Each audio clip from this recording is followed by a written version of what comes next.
Hello viewers, আমাদের চ্যানেলের video notification সবার আগে পেতে চাইলে নিচে থাকা সাবস্ক্রাইব বাটনটি ক্লিক করে বেল আইকনটি বাজিয়ে দেন। আর হ্যাঁ, ভিডিওতে লাইক দিয়ে শেয়ার দিতে মোটেও ভুলবেন না কিন্তু।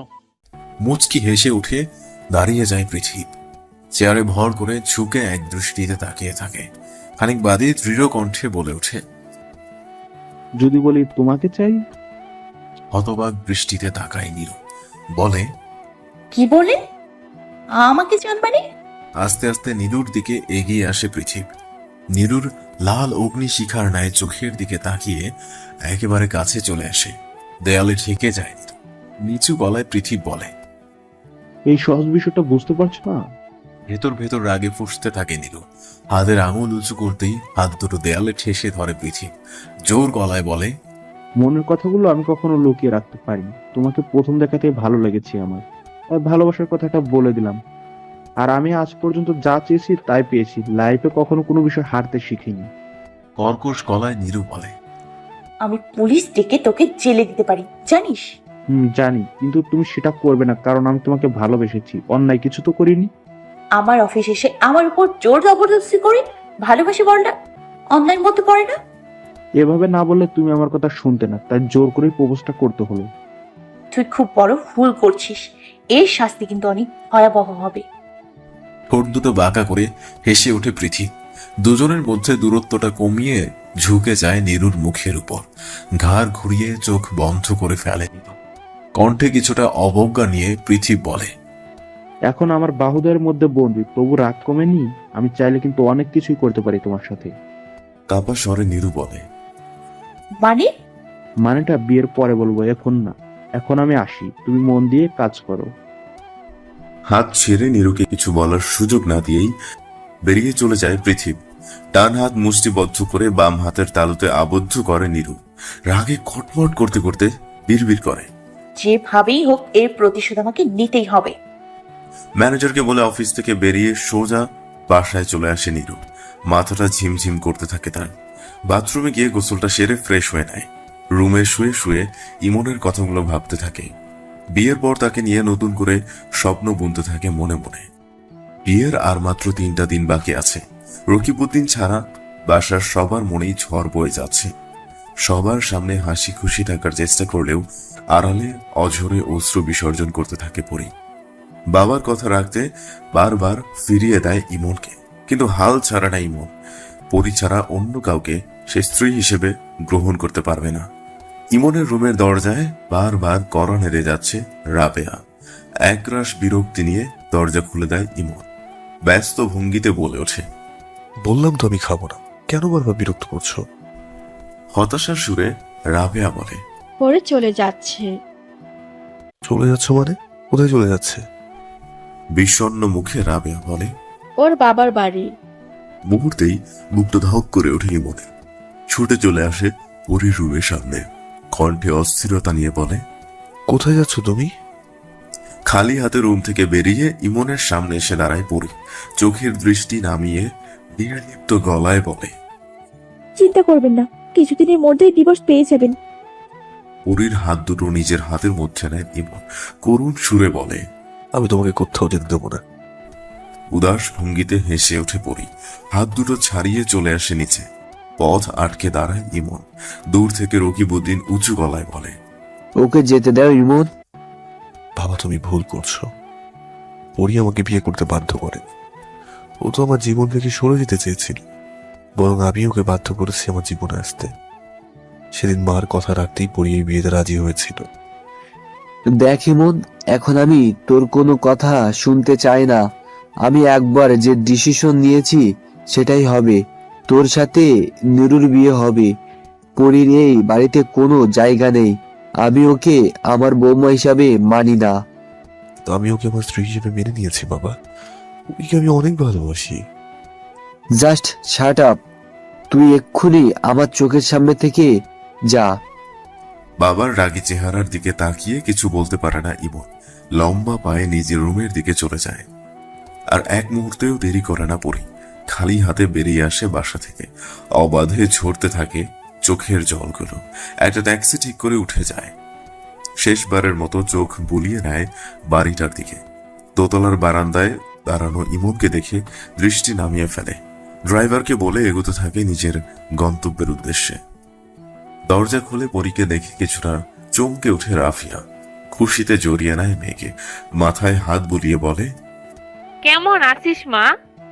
শুকনো গলায় পরি জবাব দেয়, ভালো। তোমরা কেমন আছো? তোকে ছাড়া অনেক খারাপ লাগছিল। পৃথিবীকে দিয়ে আজকেই তোকে এখানে আসতে বলতাম, আর তার আগেই তুই চলে আসলি। তোকে দেখে প্রাণটা জড়িয়ে গেল মা। ধীর পায়ে বাসার ভেতরে চলে আসে পরি। পৃথিবী এগিয়ে এসে কপালটা ভাঁজ করে জিজ্ঞেস করে, তুই একাই এসেছিস আপু? ইমন ভাইয়া আসেনি? সে আসতে পারবে না, তাই আমি একাই চলে আসলাম। কৌতূহলী গলায় রাফিয়া বলে, কেন আসতে পারবে না? উফ আম্মু, কেন এত প্রশ্ন করছো? আমি তো এসেছি নাকি? আমাকে দেখে তোমরা খুশি হওনি? অনেক খুশি। তাহলে আর কোনো প্রশ্ন করবে না। আমি রুমে যাচ্ছি ফ্রেশ হতে। রুমে এসে দরজা আটকে বিছানায় গা মিশিয়ে দেয় পরি। দুঃখে কাঁদতে থাকে বারবার। ভেতরে জমা হয়ে যাওয়া কষ্টের স্তূপটা বড্ড বেশি ভারী থাকে। অসহ্য যন্ত্রণায় ভেতরে ভেতরে দুমড়ে মুচড়ে শেষ হয়ে যেতে থাকে। হঠাৎই ফোনের স্ক্রিনে ইমন নামটা দেখে বুকে খানিকটা আশা জেগে ওঠে। না চাইতেও একসময় ফোনটা রিসিভ করে নিশ্চুপ হয়ে থাকে। দুজনের নিঃশ্বাসে বিনিময় হয় মনের ভাব। ঝড় তুলে দেয় দুজনের মনের গভীরে। আস্তে করে পরি বলে, কে বলছেন? ওপাশ থেকে গম্ভীর গলায় উত্তর আসে, আমার নাম্বার তোমার ফোনে সেভ নেই? ইমনের কণ্ঠে আতকে ওঠে পরি। অস্থিরতা ভর করে বসে মনে। কথা বলার যেন ভাষা খুঁজে পায় না সে। গলাটা স্বাভাবিক রাখার চেষ্টা করে বলে, কেন ফোন করেছেন? তোমাকে ছাড়া আমি থাকতে পারবো না পরি, কিন্তু তুমি ফিরে এসো। এটা সম্ভব না। আমি আর কোনোদিন ওই বাড়িতে ফিরে যাব না। কিছুটা সময় নিয়ে ইমন বলে, আমি যদি তোমাকে নিয়ে পালিয়ে যাই তাহলে যাবে আমার সাথে? না। কেন? আপনি আমার কে হন? আমি কেন আপনার সাথে পালিয়ে যাব?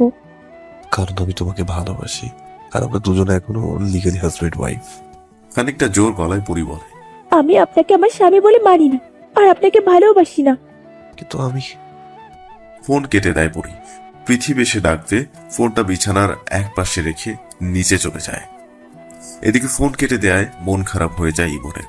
বারবার পরির নাম্বারে ডায়াল করতে থাকে, কিন্তু কোনো রেসপন্স না পেয়ে এক সময় রেগে গিয়ে ফোনটা ছুঁড়ে মারে। রাবেয়া ইমনের রুমে এসে চোখ দুটো কপালে তুলে বলে, এসব কি করছিস? রুমটা এভাবে এলোমেলো করেছিস কেন? মাকে জড়িয়ে ধরে নীরবে কাঁদতে থাকে ইমন। রাবেয়া ইমনের মাথায় হাত রেখে বলে, এভাবে কাঁদিস না তো। সৃষ্টিকর্তা যা করে ভালোর জন্য করে। দেখবি তিনি নিশ্চয়ই তোর জন্য ভালো কিছু রেখেছে। ভেজা গলায় ইমন বলে, আমার ভালো যদি পরীকে হারিয়ে ফেলার বিনিময়ে হয়, তাহলে এমন ভালো আমি চাই না মা। আমি শুধুই পরীকে চাই। ভালোবাসা ছাড়া আমি কিচ্ছু চাই না মা, কিচ্ছু চাই না। তুই প্লিজ একটু শান্ত হ। আস্তে আস্তে সব ঠিক হয়ে যাবে। চল এখন একটু খেয়ে নে। সকাল থেকে না খেয়েছিস, এভাবে চললে শরীর খারাপ করবে। মায়ের কথার জবাবে কিছু বলে না ইমন। চুপচাপ টেবিলে বসে খাবার খেয়ে নেয়। বিছানায় রাখা ফোনটা হাতে নিয়ে চমকে উঠে পড়ি। 10টা মিসড কল উঠে আছে ইমনের, সবগুলোই সন্ধ্যায় করা। নাম্বারটা বের করে কল করতে গিয়ে হঠাৎই থেমে যায়। মনে মনে বলে, কেন আমি তাকে কল করতে যাচ্ছি? কি লাভ শুধু শুধু মিথ্যে মায়া বাড়িয়ে? হাত থেকে রেখে দেয় ফোনটা, কিন্তু মনে মনে ঠিকই ইমনের কলের অপেক্ষা করতে থাকে। দৃষ্টিটা বারবার ফোনের স্ক্রিনে সীমাবদ্ধ হতে থাকে। রুমটা বন্ধ করে অন্ধকারে বিছানায় কোনায় গুটিসুটি মেরে বসে আছে পরি। জীবনটা আজ বড্ড বেশি অপ্রয়োজনীয় মনে হতে থাকে। প্রতিটা ঘন্টা, প্রতিটা সেকেন্ড যেন পাহাড় সমান কষ্ট নিয়ে বাঁচতে হচ্ছে তাকে। কষ্টের লেনিহার শিখাগুলো পুড়িয়ে দিচ্ছে ভেতরটা। ভালোবাসার অজ্ঞই জলে অবগাহন করেছে নিজেকে, দগ্ধ হয়েছে বারবার, আহ্বান করেছে মৃত্যুর। পিছুটান শুধু দুটো হাতের আর ভালোবাসি কথাটার। নাস্তার টেবিলে বসে চুপচাপ খেয়ে যাচ্ছে ইমন। সামনে এসে বসে রকিবউদ্দিন। গম্ভীর গলায় বলে, আমি জানি তুই আমার ওপর রাগ করে আছিস। তুই যদি ভাবিস আমি তোর ভালোবাসাকে তোর জীবন থেকে সরিয়ে দিচ্ছি, তাহলে সেটা তোর ভুল ধারণা। কারণ আমি নিরু তোর একমাত্র যোগ্য।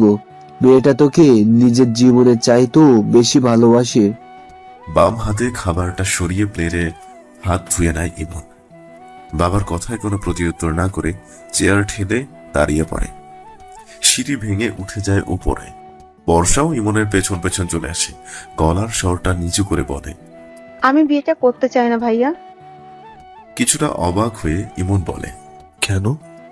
ইমনের দিকে খানিক এগিয়ে আসে বর্ষা, ছল ছল দৃষ্টিতে তাকিয়ে বলে, আমি আমার সুখের জন্য তোমার আর ভাবি আলাদা হতে দেখতে পারবো না ভাইয়া। আমার গায়ে হলুদ হয়েছে, বিয়ে তো হয়নি, আমার তাতে কিছু হবে না, কিন্তু বিয়েটা হলে তোমাদের দুজনের জীবন নষ্ট হয়ে যাবে। কিছুটা হেসে ওঠে ইমন বলে, তোর বিয়ে সাজিদের সাথেই হবে। সাজি তোকে অনেক ভালোবাসে, তুই ওর সাথে অনেক সুখে থাকতে পারবি। না ভাইয়া, আমি আর সাজিদকে বিয়ে করতে চাই না। কিন্তু আমি চাই আমার বোনটা সুখে থাকুক, নিজের ভালোবাসার মানুষের সাথে সারা জীবন থাকুক। তুমি কি করে ভাবলে তোমাদের কষ্ট দিয়ে আমি সুখে থাকতে পারবো? বর্ষার হাত দুটো ধরে ইমন বলে, সৃষ্টিকর্তার উপরে ভরসা নাই, তিনি কখনো আমাদের অমঙ্গল চান না। চোখে জল নিয়ে মাথা নাড়ায় বর্ষা। রাবেয়ার ডাকে বেরিয়ে যায় রুম থেকে। দরজা আটকে বিছানায় আর মনে বসে পড়ে ইমন। আগামীকাল নীরুর সাথে তার বিয়ে। ইমনের ইচ্ছে করছে নিজেকে শেষ করে দিতে, না পারছে বাবার মুখের উপর কথা বলতে, আর না পারছে নিজের ভালোবাসাকে ভুলে থাকতে।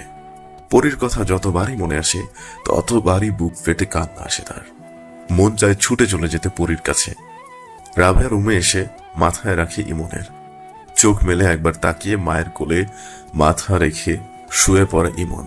চোখের কোণায় জল নিয়ে প্রশ্ন করে, আমি অনেক খারাপ একটা ছেলে, তাই না মা? কে বলেছে আমার ছেলে খারাপ?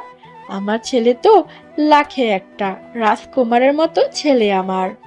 তুমি মা বলে এইসব বলছো, একটা সাধারণ মানুষ হিসেবে বলো না মা, যে আমি ঠিক কেমন। রাবেয়ার চোখে কিছুটা জল এসে জমা হয়। ভেজা গলায় বলে, আমি একটা সাধারণ মানুষ হিসেবে বলছি, তোর মতো ছেলে পেটে ধরা প্রত্যেকটা মায়ের জন্য গর্বের।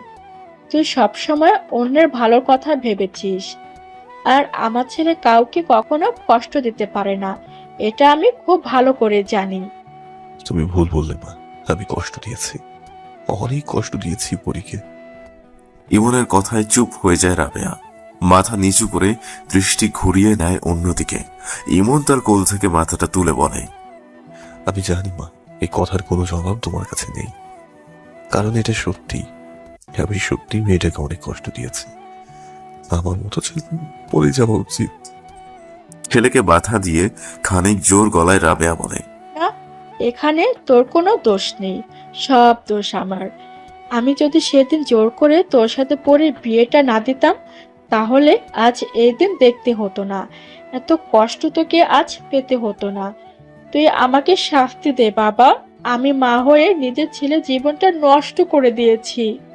ইমনের হাত ধরে অঝরে কাঁদতে থাকে রাবেয়া। তার কান্না বিচলিত করে না ইমনকে। আগের ভঙ্গিতেই বসে মনে মনে কিছু ভাবতে থাকে ইমন। কণ্ঠে খানিকটা উদাসীনতা নিয়ে বলে, তুমি এখন যাও তো। কিছুটা হতবাক দৃষ্টিতে তাকিয়ে থাকে রাবেয়া।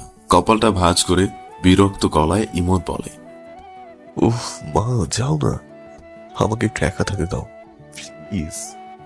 অসহায় দৃষ্টি নিয়ে রুম থেকে বেরিয়ে যায় রাবেয়া। সরু চোখ করে একভাবে বিছানার দিকে চেয়ে থাকে ইমন। মনে মনে একটা কঠিন সিদ্ধান্ত নিয়ে বসে। ফ্লোরে পড়ে থাকা ভাঙা ফোনের টুকরোগুলো বাইরে ফেলে দেয়। বাসায় আসার পর থেকে পরীর আচরণ রাফিয়ার মনে উদ্রেক সৃষ্টি করেছে। তার মেয়ে পরীর সাথে যেন কোনো মিল খুঁজে পায় না এই পরীর। বাসায় আসার পর থেকে প্রায় বেশিরভাগ সময় রুমে দরজা বন্ধ করে থাকে পরী। মনের গভীরে কিছুটা সন্দেহের জন্ম নেয় রাফিয়ার। পরীর রুমের সামনে এসে কড়া নাড়তে থাকে দরজায়। ভেতর থেকে কর্কশ গলায় পরী বলে, আম্মু প্লিজ ডিস্টার্ব করো না তো। রাফিয়া খানিক উঁচু গলায় বলে, ভিতরে কি করছিস তুই? একটাবার দরজাটা খুললে কি হয়? আমার ভালো লাগছে না, প্লিজ একটু একা থাকতে দাও। কেন তুই একা থাকতে চাচ্ছিস? কি হয়েছে তোর? বাসায় আসার পর থেকে দেখছি সব সময় মনমরা হয়ে থাকিস। তোর সমস্যা কি আমাকে বল। বিছানা থেকে উঠে চোখ মুছে দরজা খুলে দেয় পরি। বিরক্ত সুরে বলে ওঠে, আমাকে কি শান্তি মতো ঘুমাতে দেবে না তোমরা? তুই ঘুমোচ্ছিলি এতক্ষণ? হুম। ও ঠিক আছে, তাহলে ঘুমা। রাফিয়া চলে যেতেই দরজাটা আটকে মুখে হাত দিয়ে কাঁদতে কাঁদতে ফ্লোরে বসে পড়ে পরি। চোখের পানিগুলো যেন শুকিয়ে গেছে। কয়েকদিন ধরে না ঘুমানোর ফলে তীব্র ব্যথা করতে থাকে চোখ দুটোতে। পরির বিশ্বাস করতে কষ্ট হয় আগামীকাল থেকে ইমন অন্য কারো স্বামী হবে। তার জীবনে আর পরি নামে কোনো মেয়ের অস্তিত্ব থাকবে না। আর কখনো হয়তো কেউ জোর করে স্ত্রীর অধিকার চাইবে না। চিৎকার করে কাঁদতে ইচ্ছে করে পরির। নিজেই নিজের মাথায় আঘাত করতে থাকে, চুলগুলো টেনে ছিঁড়তে থাকে, বাচ্চাদের মতো হাত দুটো ফ্লোরে ছড়ে। মনের কোণে মৃত্যু এসে ডাকতে থাকে। সকল কষ্টের পরিসমাপ্তি ঘটাতে চাই পরি, এভাবেই বেঁচে থেকে সারা জীবন মৃত্যু যন্ত্রণা ভোগ করার চাইতে অল্প সময়ের যন্ত্রণা অনেক ভালো। ফোনটা হাতে নিয়ে কল করতে থাকে ইমনের নাম্বারে, কিন্তু ফোনটা বন্ধ আসছে। পরপর কয়েকবার কল করার পরও বন্ধ থাকে ফোনটা। মুখে তাচ্ছিল্যের হাসি ফুটে ওঠে পরির। মনে মনে বলে, ঠিকই আছে, ইমন কেন তোর ফোন রিসিভ করবে? কেন তোকে সে কল করবে? তুই কে হোস ইমনের? তার জীবনে জোর করে ঢুকে যাওয়া একটা বিষাক্ত কাঁটা। পরি ফোনটা আছড়ে মারে মেঝেতে। চূর্ণ বিচূর্ণ হয়ে যাওয়া ফোনটার দিকে তাকিয়ে মূল্যহীন জীবনের পরিসমাপ্তির কথা ভাবতে থাকে। আরো কিছুটা সময় হাতে আছে তার। আগামীকাল ইমনের বিয়ের আগেই ঘটবে তার জীবন নাট্যের উপসংহার। পরদিন সকালে রান্নাঘরে গিয়ে কফি বানিয়ে ইমনের রুমে চলে আসে রাবেয়া, কিন্তু ইমন তার রুমে নেই। অবাক হয়ে আশেপাশে চোখ বুলাতে থাকে রাবেয়া। কোথাও না পেয়ে বর্ষাকে ডাকতে থাকে। প্রায় দৌড়ে চলে আসে বর্ষা। খানিকটা হতবাক কণ্ঠে বলে ওঠে, এইভাবে চিৎকার করছো কেন আম্মু? কি হয়েছে?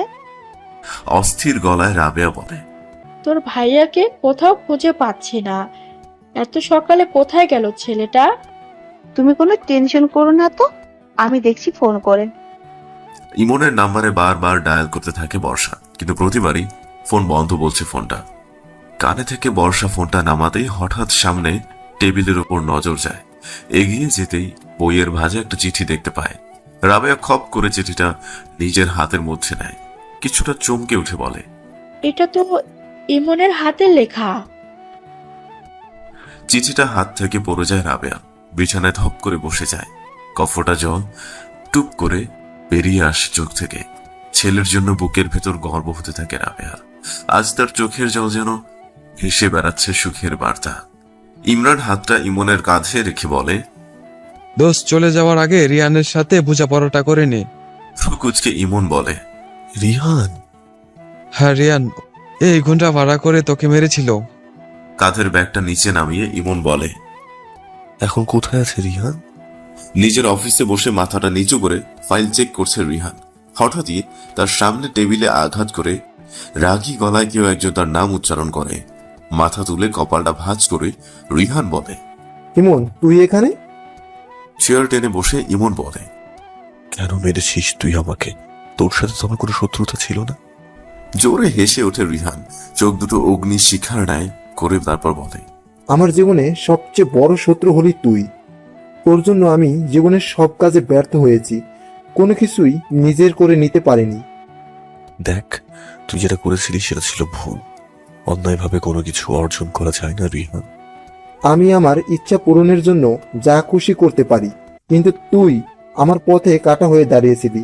তোর জন্য পরীকে আমার হারাতে হয়েছে, শুধুমাত্র তোর জন্য। নীরুর সাথে আবার বিয়ে ভেঙে গেছে। মানে তুই পুরীকে ভালোবাসিস? হ্যাঁ বাসি, কিন্তু তুই সেখানে কাটা হয়ে দাঁড়িয়েছিস। তারপর নীরুকেও তুই আমার থেকে কেড়ে নিয়েছিলি, তাই আমিও প্ল্যান মতো আলাদা করে দিয়েছি তোদের। নীরুর সাথে তোর বিয়ের পর ছলনা করে নীরুকে আমার প্রেমের জালে ফাঁসিয়েছিলাম, যাতে নীরু তোকে ছেড়ে আসতে বাধ্য হয়। মেঝেতে আঘাত করে উঠে দাঁড়ায় ইমন। রাগী চোখে তাকিয়ে থাকে রিহানের দিকে। হেসে উঠে রিহান বলে, এখন এত উত্তেজিত হলে চলবে মিস্টার ইমন? আরো যে কথা বাকি আছে। আর কি বলতে চাস তুই? সেদিন নীরুদের বাসার নিচে আমার লোকেরা তোকে মেরেছে, সেটা সত্যি, কিন্তু সেটা ছিল নীরুর কথা মতো। নীরুর লোক ভাড়া করে তোকে মেরে হাত পা ভাঙতে বলেছে। আর রাগ সহ্য করতে পারে না ইমন। রিহানের কলার ধরে কোষ্টে থাপ্পড় বসিয়ে দেয় গালে। চেয়ার উল্টে পেছনে পড়ে যায় রিহান। ধরফরিয়ে উঠে রাগী গলায় বলে, কাজটা তুই ঠিক করলি না ইমন, এর ফল অনেক ভয়াবহ হবে। আজ তুই এখান থেকে বেঁচে ফিরতে পারবি না। টেবিল থেকে টেলিফোনটা নিয়ে কল করতে থাকে রিহান। তখনই দরজা ঠেলে ভেতরে চলে আসে ইমরান, সজীব আর অরিন। হেসে উঠে সজীব বলে, তোর লোকেরা এখন আদামরা হয়ে গড়াগড়ি খাচ্ছে অ্যাম্বুলেন্সের বেডে, শুধু তুই বাকি আছিস এখন। কিছুটা ভয় পেয়ে পিছিয়ে যায় রিহান। ইমন কলারটা ধরে রিহানকে টানতে টানতে অফিসের বাইরে নিয়ে আসে। গাড়িতে তুলে নিয়ে রওনা হয় নিরুর উদ্দেশ্যে। 8 বছর আগে যখন ইমন প্রথম ভার্সিটিতে ওঠে তখনই রিহানের সাথে পরিচয় হয়। রিহান ছিল তার 2 বছরের সিনিয়র আর ভার্সিটির রাজনৈতিক একজন নেতা। রিহানের মাধ্যমে রাজনীতিতে জড়িয়ে পড়ে ইমন, কিন্তু অল্প সময়ের মধ্যেই রিহানের আসল রূপ ধরা পড়ে ইমনের কাছে। ক্ষমতার ব্যবহার করে রিহান আসলে ভার্সিটির ছেলেমেয়েদের কাছে মাদক ব্যবসা করত। মেয়েদের তার প্রেমের ফাঁদে ফেলে টাকা পয়সা নিয়ে তাদের ধোঁকা দেয়াই ছিল রিহানের আসল কাজ। রিহানের এসব কাজের জন্যই ইমনের সাথে তার দ্বন্দ্বের সৃষ্টি হয়। রিহান কিছুতেই তার পথ থেকে সরে দাঁড়ায় না, উল্টো হুমকি দিতে থাকে ইমনকে। হঠাৎ একদিন রিহানের কর্ম ফাঁস হয়ে যায়। পুলিশের হাতে ধরা পড়ে যায় রিহান, কিন্তু রিহান মনে করে ইমন তাকে ইচ্ছে করে পুলিশে ধরিয়ে দিয়েছে। তাই জেল থেকে বের হওয়ার পর ইমনের উপর প্রতিশোধ নেয়ার জন্য মরিয়া হয়ে ওঠে রিহান। নীরুদের বাসার নিচে এসে গাড়ি থামায় ইমন। রিহানকে নিয়ে ভেতরে গিয়ে চিৎকার করে ডাকতে থাকে নীরুকে। রাহাত আর সাইমা এসে হতবাক কণ্ঠে বলে, এই কি ইমন, তুমি এভাবে চেঁচামেচি করছো কেন? রাগী গলায় ইমন বলে, আপনার মেয়ে কোথায়? ডাকুন তাকে। সাইমা গলা উঁচিয়ে ডাকতে থাকে নীরুকে। 1 মিনিটের মধ্যে সিঁড়ি দিয়ে নেমে আসে নীরু। ইমনের পাশে রিহানকে দেখে খানিকটা চমকে উঠে নিজেকে কোনো মতে সামলে নিয়ে বলে, তুমি এর সময় আর কয়েক ঘন্টা পর তো আমাদের বিয়ে। ঠাস করে নীরুর গালে থাপ্পড় বসিয়ে দেয় ইমন। ঘৃণিত কণ্ঠে বলে ওঠে, বিয়ে? তোর মতো মেয়েকে বিয়ে করবো আমি? কখনো না। আমার স্ত্রী হওয়ার ন্যূনতম যোগ্যতা তোর মধ্যে নেই। পাশ থেকে কড়া গলায় রাহাত বলে, তোমার এত বড় সাহস, আমার বাড়িতে এসে তুমি আমার মেয়ের গায়ে হাত তুলছো? কারণটা আপনার মেয়েকে জিজ্ঞেস করুন, তার মুখ থেকে শুনুন কেন আমি তার গায়ে হাত তুললাম। রাহাত ঘাড় ঘুরিয়ে জিজ্ঞেস করে নীরুকে। প্রতি উত্তরে মাথাটা নিচু করে ফেলে নীরু। মুখ দিয়ে কোনো কথা বের হয় না। ক্রুব্ধ গলায় ইমন বলে, আমি বলছি সবকিছু আপনাদের। রিহানের কলার ধরে টেনে সবার সামনে আনে ইমন। একে একে নীরুর সাথে রিহানের সম্পর্ক আর তাদের ডিভোর্সের সবকিছুই জানিয়ে দেয় ইমন। রাহাত তেতে গিয়ে থাপ্পড় বসিয়ে দেয় নীরুর গালে। চোখ দুটো গরম করে বলে, তোকে আমার মেয়ে ভাবতেও লজ্জা করছে। এই তো ভালোবাসা ইমনের প্রতি ইচ্ছি। তোর মতো মেয়েকে জন্ম দিয়ে আমার নিজেকেই আজ ছোট মনে হচ্ছে। আগে যদি জানতাম তাহলে জন্মের পরেই তোকে গলা টিপে মেরে ফেলতাম। মাথাটা নিচু করে অঝরে কাঁদতে থাকে নীরু। তার কথা শোনার আজ কেউ নেই। সে যে আসলে একটা বেঈমান, স্বার্থপর। বাসা থেকে বেরিয়ে আসে ইমন। বন্ধুদের রেখে রওনা হয় তার পরীর কাছে। তাকে যে আজ আপন করে নিতে হবে ভালোবাসায়, বুকে জড়িয়ে নিতে হবে তার পরীকে। আজ যেন রাস্তাটা বড্ড বেশি মনে হচ্ছে ইমনের কাছে। সময়টা যেন থেমে গেছে এক জায়গায়। গাড়িতে বসে বারবার ছটফট করতে থাকে। অপেক্ষা যেন আর শেষ হতে চায় না। বারবার হাতের ঘড়ির দিকে তাকিয়ে সময় দেখতে থাকে। দুপুর 3টার দিকে পরীর বাসার সামনে এসে পৌঁছায় ইমন। বুকটা ধুকপুক করছে তার। বুকের ভেতর যেন কেউ সজোরে ড্রাম বাজিয়ে যাচ্ছে। কলিং বেলে চাপ দেওয়ার সাথে সাথে দরজাটা খুলে যায়, কিন্তু পরীর বদলে রাফিয়াকে দেখে কিছুটা বিচলিত হয়ে পড়ে ইমন। ব্যস্ত ভঙ্গিতে জিজ্ঞেস করে, মা, পরি কোথায়? কপালটা ভাঁজ করে রাফিয়া বলে, পরি তো তোমার সঙ্গে দেখা করবে বলে কিছুক্ষণ আগে গাড়ি নিয়ে বেরিয়ে গেল। বুকের ভেতর কিছুটা ভয় জেগে উঠে ইমনের। ভ্রু যুগল কুচকে জবাব দেয়, আমার সাথে দেখা করবে? কিন্তু আমার সাথে তো পরি কথা হয়নি। এসব তুমি কি বলছো? তাহলে কোথায় গেল আমার মেয়েটা? কার সাথে দেখা করতে গেল পরি? আপনি কোনো চিন্তা করবেন না মা, আমি খুঁজে নিয়ে আসবো পরীকে, আর কোথাও হারিয়ে যেতে দেবো না ওকে। আর 1 সেকেন্ড দেরি করে না ইমন। বাসা থেকে বেরিয়ে গাড়ি নিয়ে খুঁজতে থাকে পরীকে, কিন্তু অনেকটা পথ খুঁজেও কোনো হদিস পাওয়া যায় না তার।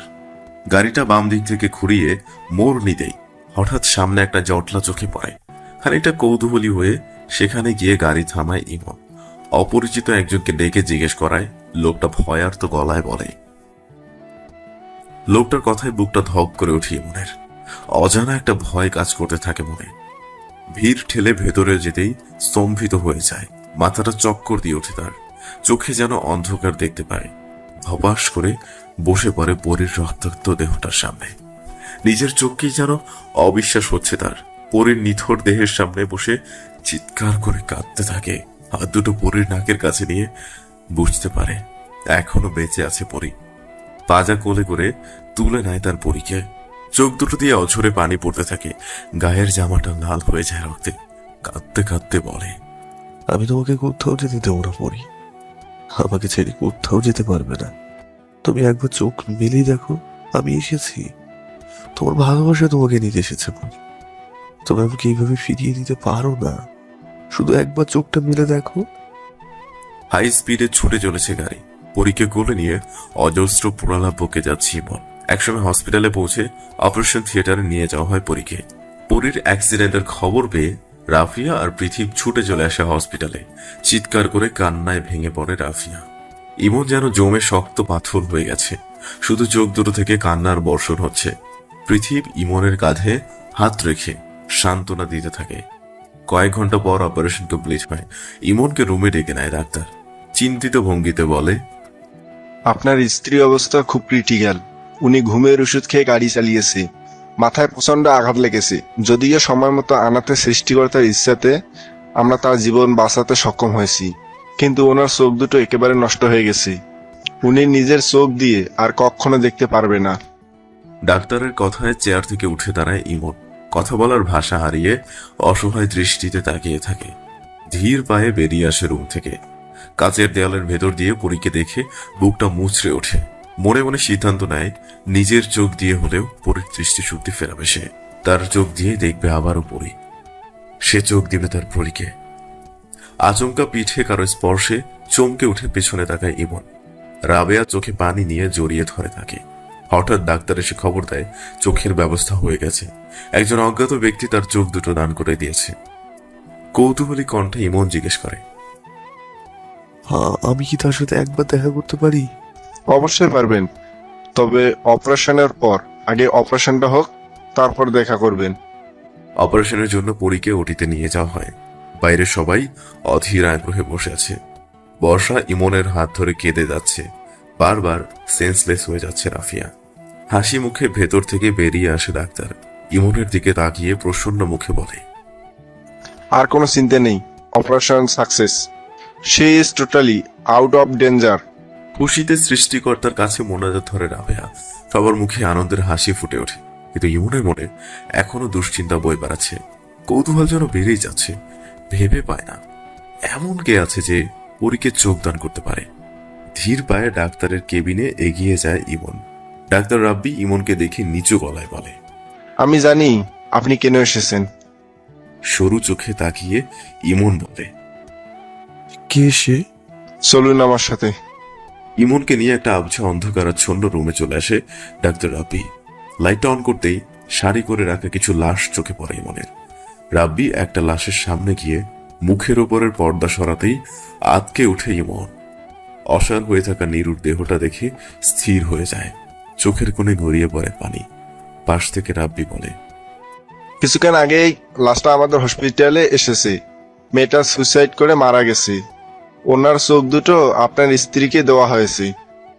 পা থেকে মাথা পর্যন্ত জমে শক্ত হতে থাকে ইমনের। নীরুর মুখটা দেখে ডুকরে কেঁদে ওঠে। সহ্য করতে না পেরে বেরিয়ে আসে রুম থেকে। দেয়ালে হাত দিয়ে চোখের জল ফেলতে থাকে। কাঁধে হাত রাখে পৃথিবী। তার ভেতরটাও দুমড়ে মুচড়ে যাচ্ছে। সে যে সত্যি নীরুকে ভালোবেসে ফেলেছিল। ভালোবাসার মানুষকে হারানোর যন্ত্রণায় বুকটা কেঁপে ওঠে পৃথিবীর। চোখ ফেটে নোনা জল বের হয়। দেখতে দেখতে একটা সময় পরিপূর্ণ সুস্থ হয়ে ওঠে পরী। নীরুর মৃত্যুর খবর শুনে কান্নায় ভেঙে পড়েছিল। ইমন পাশে থেকে তার হাতে হাত রেখেছে। চোখের জল মুছে হাসি ফুটিয়েছে তার মুখে। অনেকদিন পর আবার রকিবউদ্দিনের বাসায় আনন্দের জোয়ার সৃষ্টি হয়। রকিবউদ্দিন মহা ধুমধামে আবার ছেলে মেয়ের বিয়ের আয়োজন করে। দুর্ঘটনার জন্য বর্ষার বিয়েটাও তখন হয়নি। প্রায় 2 মাস পর আজ আবার বর্ষা আর সাজিদের বিয়ের আয়োজন করা হয়েছে। সাথে ইমন আর পরীরও বিয়ে।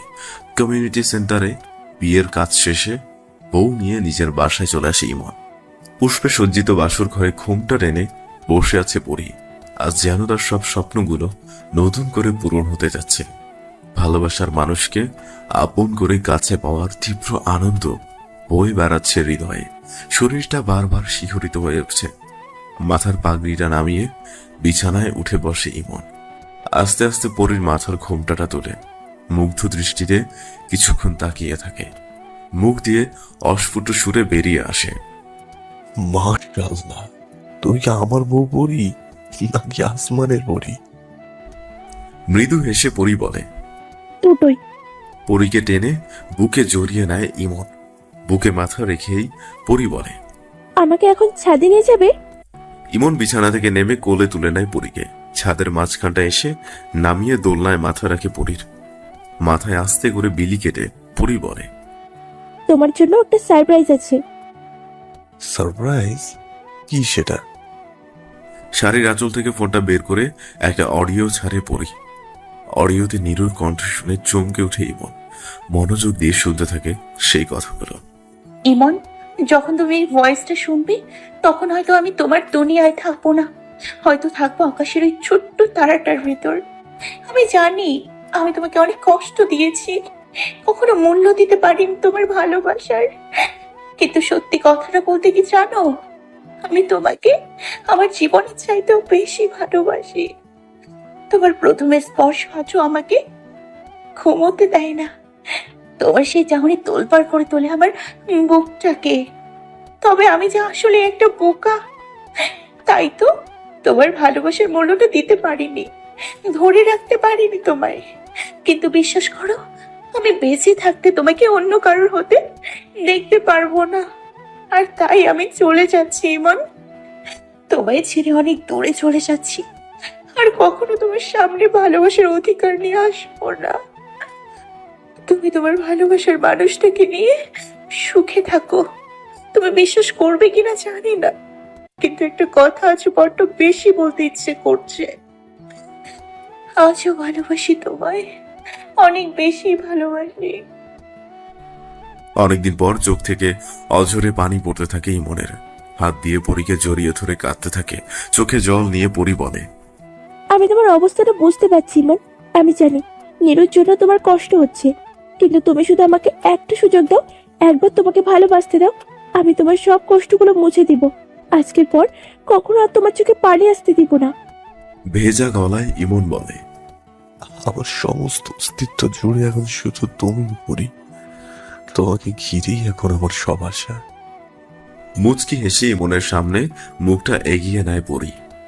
গাঢ় করে চুম্বন এঁকে দেয় ঠোঁটে।